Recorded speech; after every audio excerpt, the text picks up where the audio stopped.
Friends, मैं विनीता विनी cooking recipe में आपका स्वागत है।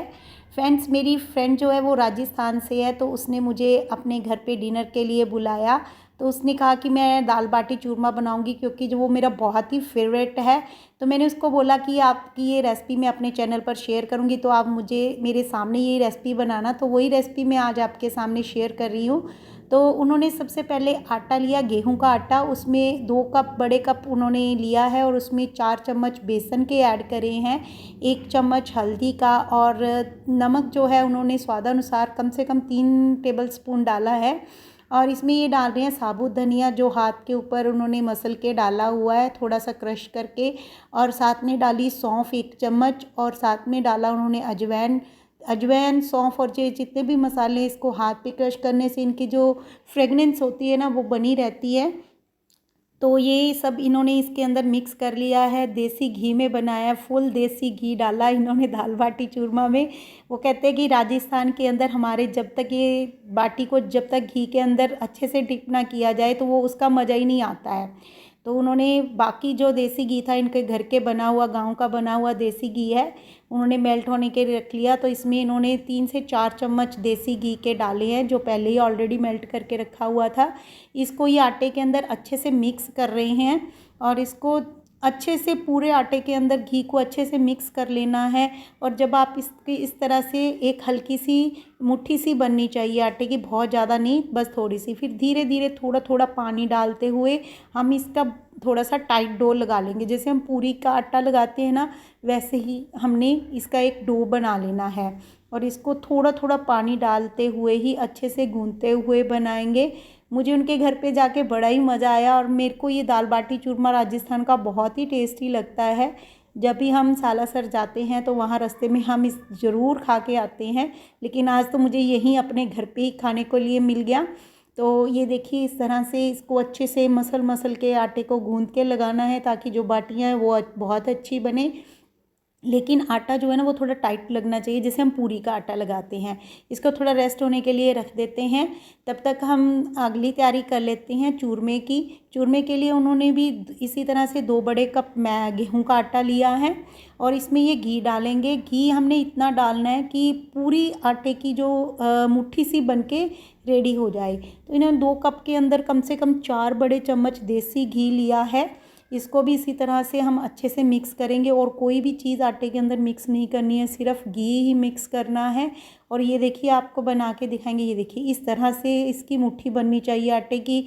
तो जो चूरमा है ना, वो बहुत ही टेस्टी बनता है। अलग अलग जगह पे राजस्थान में हर घर में चूरमा बनाने की जो रेसिपी है ना, वो थोड़ी डिफरेंट डिफरेंट ही होती है। मैंने 1-2 जगह और भी देखा है, इनका जो चूरमा बना था वो थोड़ा क्रिस्पी क्रिस्पी था। लेकिन हम जो कहीं बाहर खा के आते हैं तो वो थोड़ा सा सॉफ्ट भी रहता है, कहीं क्रिस्पी भी रहता है। तो कई मैंने 2-3 जगह खाया है, तो ये अलग अलग तरह का बनता है। लेकिन ये जो चूरमा बनाया था ना इन्होंने, बहुत टेस्टी बना था। तो इस तरह से हम पूरे आटे के इस तरह से टाइट टाइट से लड्डू बना लेंगे। हमारे इधर इसको पंजाबी में मठूरे बोलते हैं। आपके यहाँ क्या बोलते हैं, मुझे ज़रूर लिख के बताना। जो इस तरह से ये आटे के सख्त सख्त से बना रहे हैं। तो इससे हमारे ना व्रत के ऊपर एक चूरी बनती है, जिसको कि तालवी चूरी बोलते हैं पंजाबियों में। तो वो भी ऐसे ही बनाई जाती है, लेकिन वो घी के अंदर इतनी डिप करके नहीं बनाई जाती है। तो ये इन्होंने मठूरे बना के रख लिए हैं, और उधर उन्होंने दाल बना रही हैं। ये कह रहे हैं कि वैसे तो दाल जो है वो कई लोग 5 तरह की दालें अलग से मिक्स करके भी बनाते हैं, लेकिन ये जो बनाते हैं घर पे, वो दाल बाटी चूरमा के साथ छिलका मूंगी की दाल बनाते हैं। तो मैंने सोचा चलो आज यही टेस्ट करके देख लेते हैं। तो उन्होंने यहाँ पे 1 कटोरी छिलका मूंगी दाल लिया है, और कम से कम 2 गिलास पानी ऐड किए हैं। उसमें 1 चम्मच नमक, थोड़ा सा हल्दी और घी डाला है इन्होंने, ताकि जब इसकी विसल आए तो पानी जो है वो बाहर ना निकले। और इसको कम से कम 3 से 4 विसल लगवाई हैं इन्होंने गैस के ऊपर रख के। और उसके बाद ये इसको हम बनने देंगे दाल को। और अब तब तक हम क्या करते हैं कि ये बाटी तैयार कर रहे हैं। तो उसके लिए इन्होंने पहले आटे को इस तरह से थोड़ा सा डो को इसको किया, और उसके बाद इन्होंने इसकी बाटियां बनाई। बाटियों की जो शेप है, छोटी बड़ी आप अपने हिसाब से जैसे मर्जी बना सकते हैं, लेकिन इन्होंने बहुत बड़ी बड़ी बाटियां बनाई थी, और सच में बहुत ही टेस्टी बनी थी। तो ये देखिए इस तरह से, ये देखिए मतलब कि जब आप आटा को इस तरह से गोल गोल करो ना, उसमें क्रैक नहीं आने चाहिए किसी भी तरह के। एक बार क्रैक आएंगे बाटी के अंदर, लेकिन उसके सिकने के बाद, लेकिन सिकने से पहले जो बाटी का जो ये जो डो है आटे का, तो वो मतलब कि बिल्कुल प्लेन होना चाहिए इस तरह से। ये देखिए बिल्कुल गोल गोल प्लेन प्लेन है। और इसको अब हम, इन्होंने एक तंदूर आता है गैस का तंदूर, जिसके ऊपर की तंदूरी रोटियां और नान वगैरह भी बनाए जाते हैं, तो इन्होंने इसके ऊपर बनाए हैं। अगर आपके पास नहीं हो तो आप इसको अप्पे स्टैंड में भी बना सकते हैं। और इसके ऊपर ये कहते हैं कि हमारे घर में इसी के ऊपर ही बनाया जाता है, और गांव में जो है वो फिर इसको के लिए वो चूल्हे और भट्ठी होती है जिसके अंदर ये बनाते हैं।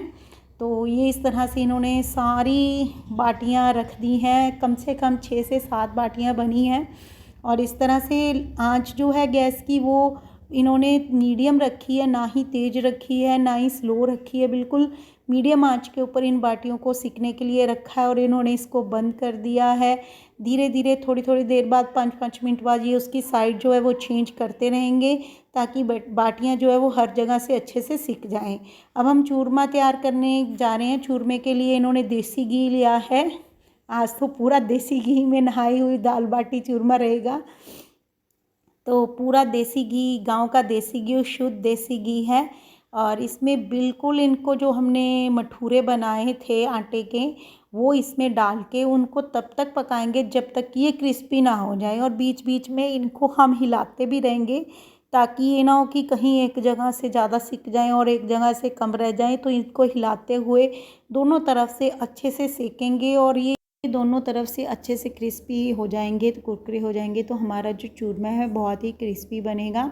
इधर से बाटियों को भी हिला रहे हैं हम लोग, ताकि ये हर तरफ से अच्छे से सीख के तैयार हो जाएं। तो इनका साइड चेंज कर दिया है, आंच जो है वो मीडियम ही है। और इनको इस तरह से हिलाते रहेंगे ताकि ये अच्छी तरह से सारी तरफ से सीख जाएं। तो ये देखिए हल्का सा ब्राउन कलर आना शुरू हो गया बाटियों के ऊपर। और हम जो हमारे ये जो चूरमा बनाने के लिए जो भटूरे थे वो भी अच्छे से क्रिस्पी हो गए हैं। ये देखिए सारा घी निकाल कर इनको एक प्लेट में निकाल लिया है। इसी तरह से हम दूसरा बैच भी इनका भटूरों का इसी तरह से क्रिस्पी होने तक, ब्राउन होने तक इनको तल लेंगे अच्छे से।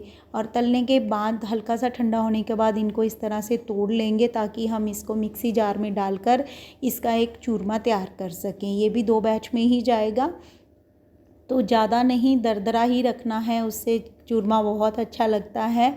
तो इस तरह से हम इसको मिक्सी जार में पीस लेंगे, बस हल्का सा ही हमने इसको पीसना है। और ये देखिए इस तरह से कुरकुरा सा होना चाहिए, थोड़ा दरदरा होना चाहिए। और इसको हम एक बर्तन में निकाल लेते हैं। दूसरा बैच भी पीस लेते हैं हम लोग मिक्सी जार में डालकर। और उसके बाद हम इसके अंदर ऐड करेंगे देसी चीनी। ये देखिए इस तरह से घी पता लगता है कि इसमें पूरा है, लड्डू भी बना सकते हैं आप इसके। तो बाटियों को भी हिला रहे हैं साथ के साथ, ताकि ये अच्छी तरह से दोनों तरफ से पक सकें। अब हम इस चूरमे के अंदर डालेंगे देसी चीनी। ये बाज़ार की चीनी आती है देसी चीनी, इससे चूरमा और भी टेस्टी बनता है। अगर आपके पास अवेलेबल नहीं है तो आप घर पे भी चीनी को मिक्सी जार में पीस के डाल सकती हैं। तो यहाँ पे चीनी जो है, मीठा जो है वो अपने स्वाद अनुसार आप मिक्स कर सकते हैं। यहाँ पे मैंने 2 बड़े टेबल स्पून, 2 और 1 हाफ, आधा टेबल स्पून मैंने इसके अंदर ऐड किया है। और इसको अच्छे से मिक्स कर लेंगे, इससे बहुत ही टेस्टी लगता है चूरमा। थोड़ा सा घी और ऐड किया है ताकि ये अच्छे से मिक्स हो जाएं। ये देखिए हल्का सा घी, देसी घी, दाल बाटी चूरमा, और चूरमे के अंदर देसी घी ना हो तो चूरमा टेस्टी ही नहीं लगता है। तो ये इन्होंने और देसी घी इसमें ऐड किया है।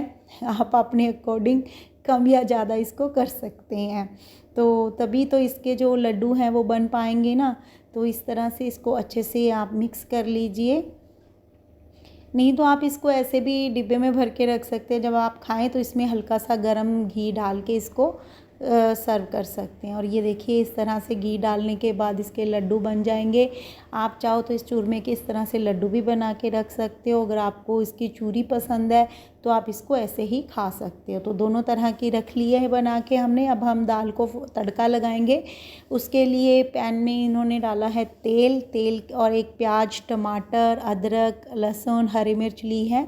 सबसे पहले तेल गर्म होने के बाद इसमें डाला जीरा, थोड़ी सी हींग, और उसके बाद इन्होंने डाला अदरक, फिर लहसुन डाली, हरी मिर्च डाली है, और उसके बाद प्याज, और इसको अच्छे से मिक्स कर लिया। टमाटर बाद में ऐड करेंगे जब हल्के से जो प्याज हैं वो हल्के से ट्रांसपेरेंट से नहीं हो जाते, तब तक इसको इसी तरह इसमें पकाएंगे।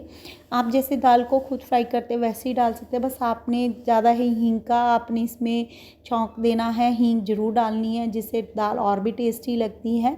अब हल्का सा नमक ऐड करेंगे। नमक हमने दाल में भी ऐड किया हुआ है। लाल मिर्च, हल्दी, थोड़ा सा धनिया पाउडर सब इसमें ऐड करेंगे, और इसको थोड़ी देर के लिए पकाने के बाद हम इसके अंदर डाल देंगे टमाटर। गैस की आंच हमने तेज़ नहीं रखनी है, नहीं तो मसाले जो है वो जल भी सकते हैं। टमाटर डालने के बाद इसको टमाटर को मैश करते हुए पकाना है। जब हमारा जो तड़का है वो अच्छे से फ्राई हो जाएगा उसमें हम दाल ऐड कर देंगे जो हमने कुकर में विसल दिलवाई थी दाल को। अब इसको थोड़ी देर के लिए इसको ऐसे ही पकने देंगे ताकि जो मसाला है, तड़का है, वो दाल में अच्छे से मिक्स हो जाए। और थोड़ी देर के लिए हम इस दाल को ऐसे ही पकाएंगे। चलिए जी, थोड़ा सा देसी घी और दाल में भी डाल लेते हैं हम लोग। पूरा देसी घी जाता है दाल बाटी चूरमा में, तभी तो ये इतनी टेस्टी लगती है। उसके बाद देखिए हमारी बाटियां जो हैं वो भी अच्छे से सिक के रेडी हो चुकी हैं। ये इस तरह से टूट जाती हैं, और अगर पूरा डिप करके ऐसे बाटी को खाएं तो बाटी बाहर से क्रिस्पी और अंदर से पूरी सॉफ्ट लगती है। और आपको ऐसा लगेगा कि जैसे आप जो बाटी है ना उसमें किसी चीज़ की स्टफिंग की हुई है। हालांकि हमने किसी चीज़ की स्टफिंग नहीं करी है, लेकिन सच में मेरा खाने के बाद यही था व्यू कि हमने जैसे कि बाटी के अंदर कोई मिश्रण भर के बनाया हो, लेकिन ऐसा नहीं था। सिंपल आटा गूंदा और उसी का ही बनाया, और इस तरह से पूरी भिगोई इन्होंने देसी घी के अंदर, और ये पूरी बाहर से क्रिस्पी और अंदर से पूरी सॉफ्ट बनी थी। तो ये देखिए ये बाटियाँ इस तरह से टूट जाती हैं, तो इसका मतलब जो हमारी बाटियाँ वो परफेक्ट बनी है। और ये देखिए मेरे लिए थाली लगने जा रही है। तो ये इन्होंने सैलड भी रखी थी, लेकिन मैंने सैलड के लिए मना कर दिया था, लेकिन वो कहते हैं कि हमारे इधर ऐसे ही सर्व किया जाता है। मैं क्या ठीक है, तो हम इसी तरह से जैसे आप सर्व करते हो वैसे ही खिलाइए आप मुझे। तो फिर इस तरह से चूरमे के लड्डू रखे, और आप मानेंगे ना मेरे से सिर्फ एक बाटी खाएगी, इतनी हैवी होती है ना ये खाने में। और एक बाटी से ऐसा लगा कि जैसे मैंने 2-3 चपातियाँ खा ली हों। आप एक बार इस रेसिपी को ज़रूर ट्राई करें, बहुत टेस्टी लगती है। घी की क्वांटिटी आप कम या ज़्यादा कर सकते हैं अपने अकॉर्डिंग। रखी इन्होंने 4 थी, खाई मैंने एक ही थी। बहुत टेस्टी और बहुत यम्मी बनी थी। Thank you friends. अगर आपको ये मेरी रेसिपी पसंद आई हो, मेरी नहीं मेरी फ्रेंड की रेसिपी है, अगर आपको इनकी रेसिपी पसंद आई हो तो प्लीज़ इस रेसिपी को शेयर करें और मेरी इस वीडियो को लाइक करें, और कमेंट बॉक्स में आप ज़रूर लिखें कि आपको ये रेसिपी कैसी लगी। Thank you friends, thank you friends, thank you so much. और थैंक यू मेरी फ्रेंड इतना डिलीशियस डिनर खिलाने के लिए।